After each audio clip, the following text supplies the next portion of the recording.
Assalamualaikum warahmatullahi wabarakatuh. Ketemu lagi dengan saya di channel YouTube Rida Sang Juara. Hai teman-teman, semoga dalam keadaan sehat. Hari ini kita masuk pada pertemuan ke-13 ya untuk mata kuliah manajemen perpajakan. Baik, temanya apa sih untuk pertemuan 13 ini? Nah, kita akan membahas tentang tax planning untuk pajak penghasilan pasal 15 ya, atau PPh pasal 15. Untuk PPh pasal 15 sendiri, apa sih sebenarnya? PPh pasal 15 adalah perhitungan pajak yang menggunakan norma penghitungan khusus untuk menghitung penghasilan neto si WP, si wajib pajak dalam hal usaha, baik usahanya adalah usaha penerbangan ya, penerbangan dalam negeri atau penerbangan luar negeri, kemudian pelayaran ya, kaitannya dengan pelayaran internasional, kemudian ada usaha kaitannya dengan investasi yang berhubungan dengan BOT ya, bukan BUT ya. Kalau BUT kan bentuk usaha tetap. Kalau ini adalah BOT, Bravo Oscar Tango. BOT kepanjangan dari bird ya, bird itu membangun atau bangun, kemudian operate ya, operasi ya, guna. Kemudian T-nya adalah transfer ya. Jadi BOT, bird operate transfer ya. Jadi investasi yang berhubungan dengan transaksi-transaksi BOT. Kemudian berhubungan juga dengan usaha-usaha untuk pengeboran minyak, gas, bumi, itu juga masuknya ke pasal 15 ya teman-teman. Kemudian ada usaha dagang asing. Nah, itu juga masuknya ke dalam pasal 15. Nah, sebenarnya apa sih tips atau trik yang digunakan untuk melakukan tax planning di pasal 15 ini ya? Sebenarnya ada tiga ya, ada tiga. Yang pertama, harus bisa mencermati tentang objek pajak dan tarif PPh pasal 15. Kemudian yang kedua, bisa membedakan perlakuan dari sisi akuntansi dan pajak kaitannya transaksi BOT ya. Kemudian yang ketiga, yang terakhir adalah tahu kapan dilakukan pemotongan ya. Nah, kalau untuk pemotongan sendiri itu kan ada dua jenisnya. Pada saat terutang ya, atau pada saat dilakukan pembayaran. Jadi mana yang lebih dulu, pada saat dia dilakukan pemotongan, pembayaran, atau pada saat dia terutang ya. Jadi ada dua, pemotongan ya, dilakukannya pemotongan, kemudian saat pembayaran ya, kemudian pada saat terutang ya. Jadi ada dua, mana yang lebih dulu ya. Ini bisa dan bisa atau ya untuk kondisi yang ini. Jadi ada tiga ya teman-teman, berdasarkan referensi yang saya pakai di buku Priyanto Budi. Oke, kita masuk ya pada paparan materi submaterinya. Ini tidak banyak slide-nya teman-teman, jadi diambil poin pentingnya saja ya. Nah, oke. Kebetulan ini masuk pada bab 14 ya, perencanaan pajak penghasilan pasal 15. Di sini ada ilustrasi A, B, C, dan D. Ini adalah salah satu beberapa ya, bukan salah satu tapi beberapa bentuk perhitungan PPh atas wajib pajak yang menggunakan norma penghitungan khusus. Jadi pasal 15 itu cenderung menggunakan NPK ya, norma penghitungan khusus. Baik, untuk perbedaannya apa sih A, B, C, dan D? Untuk A, ini adalah kasusnya adalah ini si WP yang melakukan penerbangan ya, penerbangan dalam negeri. Ya, ini A, berikut perhitungannya. Kemudian yang B yang melakukan pelayaran ya, pelayaran dalam negeri, berikut perhitungannya. Kemudian yang C ini adalah WP yang melakukan kegiatan pelayaran maupun penerbangan ya, yang berkedudukan di luar negeri tetapi dia melakukan BUT ya, bentuk usaha tetap di Indonesia. Kemudian yang D juga sama, tetapi bedanya kalau yang A, B, dan C ini adalah WP-nya melakukan atau pihak yang melakukan pembayaran ya. A, B, C ini adalah pihak yang melakukan pembayaran. Tapi kalau untuk yang D ini adalah dia menyetorkan sendiri ya, menyetorkan sendiri. Baik, ini hanya untuk angka-angkanya, ini hanya ilustrasi saja ya teman-teman, jangan bingung ya. Ini dikutip dari Surat Edaran Dirjen Pajak ya, tahun 2008. Contohnya misalkan kita bahas dulu yang A ya. Yang A ini adalah penerbangan dalam negeri. Ceritanya misalkan ada peredaran usahanya ini nominalnya kecil saja, misalkan 1000 ya, 1000, kemudian menggunakan NPK, norma penghitungan khusus ya, untuk pasal 15, misalkan untuk yang tadi penerbangan ya, penerbangan dia tarifnya 6%, kemudian untuk yang pelayaran dia 4%, kemudian yang pelayaran maupun penerbangan yang dia melakukan yang kedudukannya ada di luar negeri tapi dia mempunyai buaya itu di Indonesia, ini 6%. Kemudian ini sama tapi bedanya ini disetor sendiri, ini 1%. C dan D sama tapi bedanya kalau yang D itu disetor sendiri ya. Nah, kemudian kalau sudah ketahuan peredaran usahanya, kemudian tarif untuk NPK-nya sudah ketahuan, tinggal dikalikan saja ya antara nomor 1 dan 2 ini, ketemu 60, 40, 60, 10. Nah, kemudian kita hitung tarif PPh badan ini diasumsikan mengambil tarif yang paling terbesar ya, 30% diratakan. Kemudian ketemu nih namanya PPh badan ya, terutang. Jadi penghasilan neto ini dikali dengan tarifnya yang 60 ini dikali dengan 30%, yang lain juga menyesuaikan, ketemu angka 18. Nah, angka 18 sekarang kita ketahuan nih, sudah ketahuan, kita tinggal hitung saja netonya. Netonya diperoleh dari penghasilan neto laba neto maksud saya setelah PPh ya. Laba penghasilan neto ini dikurangi dengan PPh badan terutangnya, ketemu angka 42, 28, 42 dan 7. Nah, untuk tarif branch office tax sendiri untuk A dan B ini tidak ada ya, karena kan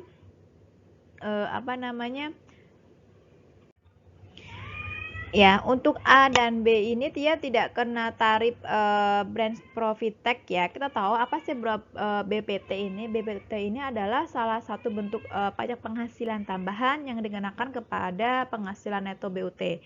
Jadi dia akan kena 20 tarif PPh 26 ya, manakala dibawa ke luar negeri. Karena konteksnya kan A dan B ini kan tadi yang A itu kan penerbangan dalam negeri, B adalah pelayaran dalam negeri, artinya dia tidak kena brand profit tax, sedangkan brand profit tax sendiri itu kalau dia dibawa ke luar negeri baru akan kena tarif 20%.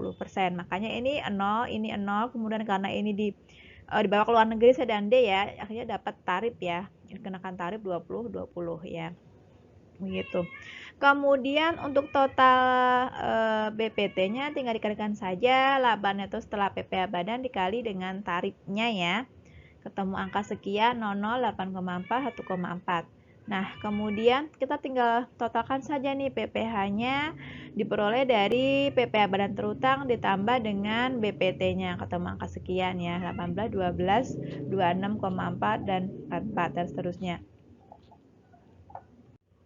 Nah, kemudian yang terakhir, di total untuk peredaran usahanya atau total PPh-nya ya, ketemu 1,8% untuk A, 1,2% untuk yang B, 2,64 untuk yang C, dan D adalah 4,44%. 0,44%.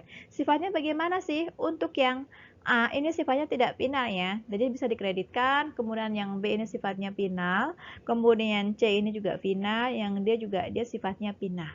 Baik. Nah, kita masuk kepada tadi kan trik atau tips pertama untuk melakukan tax planning kaitannya dengan PPh pasal 15. Pertama kan kita harus tahu dulu ya, tahu dulu objek dan tarifnya. Nah, ini yang penting yang teman-teman perlu pahami ya. Kita akan bahas satu persatu. Nomor 1 ini kita lihat dulu, ini kan penerima penghasilannya adalah perusahaan penerbangan dalam negeri ya. Penerbangan dalam negeri tarifnya berapa sih? Tarifnya adalah 1,8% ya. Sifat pemotongannya sifatnya uang muka ya, uang muka PPh pasal 23 bagi penerima penghasilan. Dasar pengenalannya dari mana? Nah, semua imbalan atau nilai pengganti berupa uang atau nilai uang yang diterima atau diperoleh berdasarkan perjanjian charter ya, perjanjian di atas kapal ya, dari pengangkutan orang dan atau Oh sorry, kalau penerbangan ya berarti kaitannya dengan penerbangan, charter penerbangan ya. Kalau dia charternya charter pelayaran, berarti charter di atas kapal. Oke, saya ulangi ya. Semua imbalan atau nilai pengganti berupa uang atau nilai uang yang diterima atau diperoleh berdasarkan perjanjian charter dari pengangkutan orang dan atau barang yang dimuat dari satu pelabuhan ke pelabuhan lain di Indonesia dan atau dari pelabuhan Indonesia ke pelabuhan di luar negeri ya. Jadi ini dasar pengenaan pajaknya, tarifnya 1,8%, referensinya ada pada 475 Menq ya. Oke, ini belum ada pergantian ya, belum ada perubahan, belum ada revisi. Kemudian kita masuk pada perusahaan yang memberikan jasa pelayaran dalam negeri. Tarifnya berapa? Tarifnya adalah 1,2%. Ini sifatnya final ya, teman-teman. Ini adalah referensinya. Oke, dasar pengenanya dari mana? Dari perjanjian charternya ya, sama selain perjanjian charter. Untuk semua imbalan atau nilai pengganti berupa uang atau nilai yang diterima atau diperoleh dari pengangkutan orang atau barang yang kategorinya ada dua, berdasarkan perjanjian charter maupun perjanjian selain charter. Ya. Untuk mekanisme penyetorannya bagaimana? Untuk mekanisme penyetorannya, PPh dipotong oleh pembayar atau pencharter. Jadi yang memotong adalah yang membayar ya teman-teman, seperti kayak modelnya di pasal PPh pasal 23. Atau pencharter, jadi orang yang mencarter ya saat pembayaran atau terutangnya imbalan atau nilai pengganti. Oke, sedangkan untuk yang B ini selain perjanjian charter ya, kita simak lanjutannya. Nah, PPh disetor sendiri paling lambat tanggal 10 bulan berikutnya setelah bulan diterima atau diperoleh penghasilan. Ini untuk yang selain perjanjian charter. Tapi tarifnya sama ya, 1,2%. Oke, sepanjang final. Kemudian kita masuk pada yang nomor 3. Ya, nomor 3 ini adalah perusahaan pelayaran atau penerbangan luar negeri yang bertempat kedudukan di luar negeri dan melakukan usaha melalui BOT di Indonesia yang tadi saya bilang di nomor 3 yang saya tadi ya. Nah, dasar pengenaannya semua nilai pengganti atau imbalan yang diterima atau diperoleh dari pengangkutan orang. Jadi bisa orang, bisa barang yang dimuat dari atau menuju satu atau lebih pelabuhan di Indonesia ke luar negeri atau sebaliknya. Jadi bisa Indonesia ke luar negeri, bisa luar negeri ke Indonesia. Keluar masuk ya, kayak ekspor impor itu masuk ke kategori yang nomor 3. Tarifnya berapa? Tarifnya adalah 2,6%, lebih tinggi ya teman-teman dari tadi yang 1,8 sama 1,2%. Sifatnya sama, masih final. Ini adalah referensinya ya. Nah, jenisnya ada dua juga ya. Jadi berdasarkan perjanjian charter sama yang selain perjanjian charter. Jadi di luar perjanjian charter. Kalau yang A ini berdasarkan perjanjian charter, PPh dipotong oleh pembayar atau pencharter saat pembayaran atau terutangnya imbalan nilai pengganti. Jadi yang memotong adalah pihak yang membayar. Dipotong 2,64%. Kemudian yang B selain perjanjian charter, PPh disetor sendiri paling lambat tanggal 15 bulan berikutnya setelah bulan diterima atau diperoleh penghasilan. Kalau yang tadi kan untuk pelayaran itu kan tanggal 10.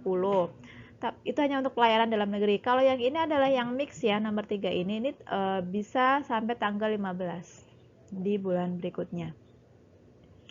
Nah, ini yang keempat, penerima penghasilan kantor perwakilan perusahaan dagang asing. Kan tadi saya sudah ungkap di depan bahwa PP pasal 15 ini membahas tentang norma penghitungan khusus untuk menghitung penghasilan neto si WP kaitannya dengan usaha pelayaran ya kan, pelayaran, penerbangan, kemudian usaha pengeboran minyak dan gas bumi, kemudian usaha dagang asing ya kan, kaitannya yang ini nomor 4 dagang asing, kemudian investasi yang berhubungan dengan BOT itu adalah pasal 15.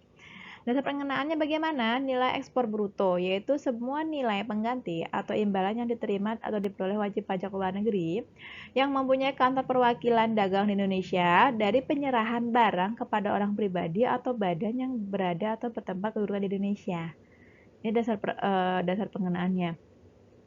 Mekanisme bagaimana? Nah, PP yang terutang dalam suatu masa wajib pajak dibayar paling lambat tanggal 15 bulan berikutnya setelah bulan diterima untuk penghasilan. Ini sama dengan nomor 3 yang tadi ya. Tapi tarifnya dia lebih kecil teman-teman, karena ini kan kantor perwakilan perusahaan dagang asing. Jadi ceritanya ini adalah kantornya itu ada di Indonesia, tapi itu milik punya asing, begitu. Tarifnya hanya 0,44%. Sifatnya bagaimana? Dibayar sendiri ya, jadi ini final. Untuk referensinya ada pada ketentuan Kemenkyu ya, nomor 634. Tahunnya masih tahun 2001, belum ada revisian. Oke, sekarang kita masuk kepada ringkasan wajib pajak tertentu yang menggunakan norma penghitungan khusus. Yang tadi saya sudah ungkap di depan ada yang namanya BOT, bukan BUT ya. Kalau BUT itu kan kepanjangan dari bentuk usaha tetap. Kalau BOT yang di sini adalah dari kata birth, operate, dan transfer ya.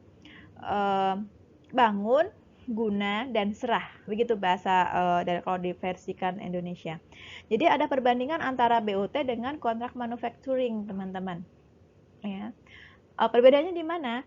Kalau untuk BUT bangun, guna, serah atau build, operate, and transfer adalah bentuk perjanjian kerjasama yang dilakukan antara pemegang hak atas tanah dengan investor yang menyatakan bahwa pemegang hak atas tanah memberikan hak kepada investor untuk mendirikan bangunan selama masa perjanjian bangun guna serah ya, atau BUT, dan mengalihkan kepemilikan bangunan tersebut kepada pemegang hak atas tanah setelah masa guna serah berakhir. Ini referensinya ada di Kemenko 248 tahun 95.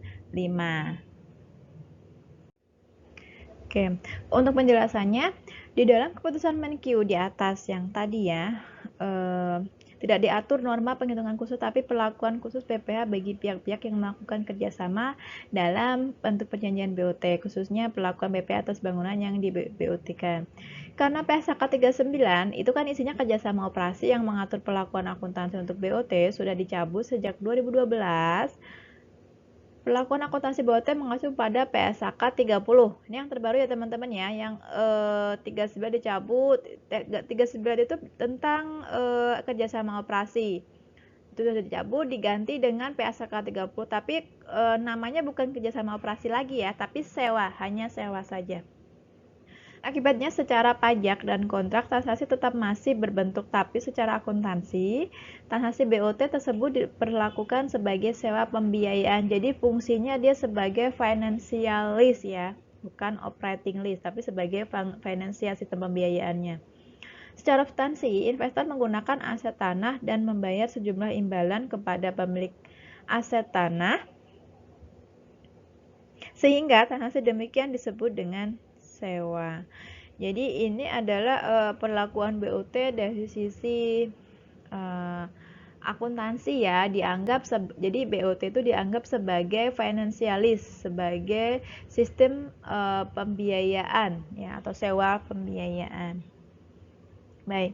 Kemudian kita masuk kepada yang nomor 2 ya. Ada kontrak manufacturing internasional di bidang produksi mainan anak-anak.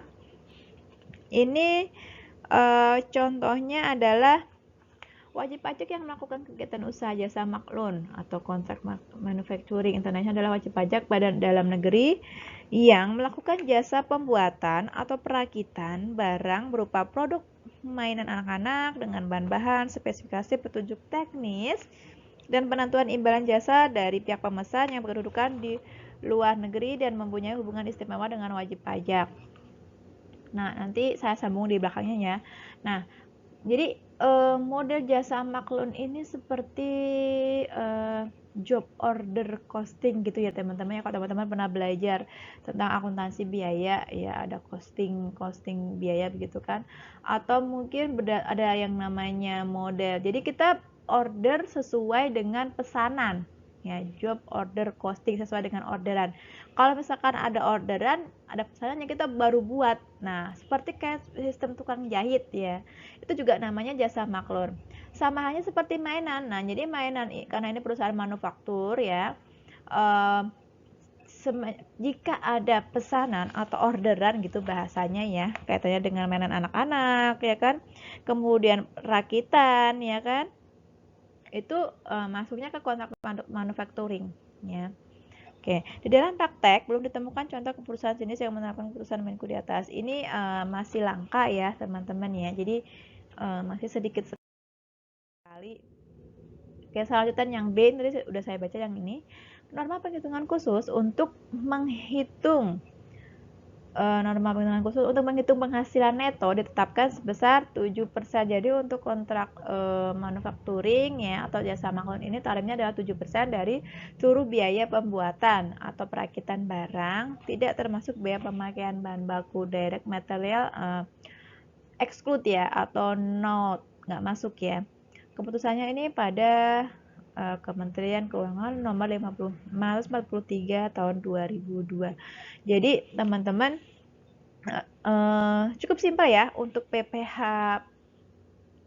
pasal 15 ini, tidak banyak sekali materinya, hanya sedikit, hanya seputar BUT, kemudian ada kontrak manufacturing internasional kaitannya dengan jasa maklun, kemudian bagaimana tadi penghitungan contoh kasus ilustrasi yang di depan, baik dari penerbangan, pelayaran, kemudian baik penerbangan maupun pelayaran yang dia berkedudukannya di luar negeri, tetapi dia memiliki BUT di Indonesia, ya kan?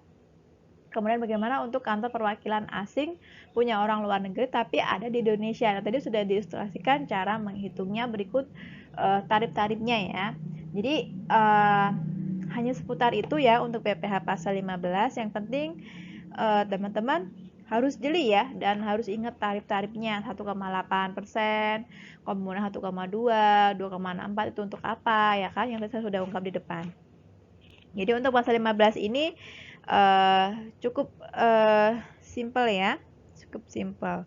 Tapi yang perlu diketahui adalah selain BOT ya, ada yang namanya BTO ya, BTO. Kalau BOT itu kan bird operate kemudian transfer, di mana dia membangun menggunakan membuat, mendirikan, kemudian diserahkan, begitu kan BOT itu.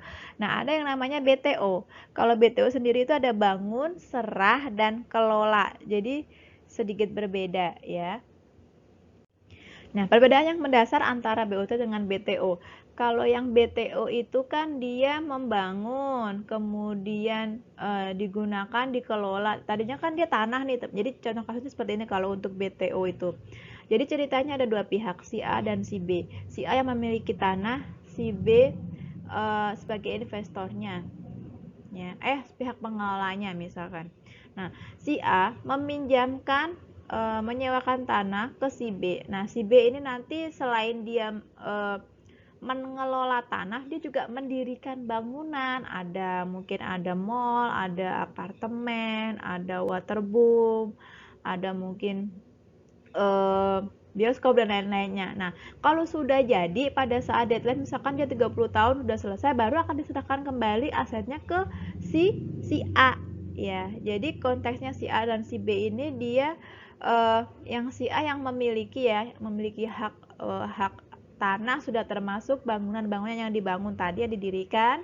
Kalau yang si B ini dia adalah pihak yang bertanggung jawab, yang semula masih tanah ya, masih tanah, belum ada bangunan, belum ada gedung, belum ada yang namanya mall, apartemen, hotel dan lain sebagainya ya kan. Sudah jadi barulah diserahkan sesuai dengan temponya ya, sesuai tempo dengan perjanjian, klausul perjanjiannya diserahkan ke si A. Nah, nanti akan kembali lagi hak penguasanya sama si A.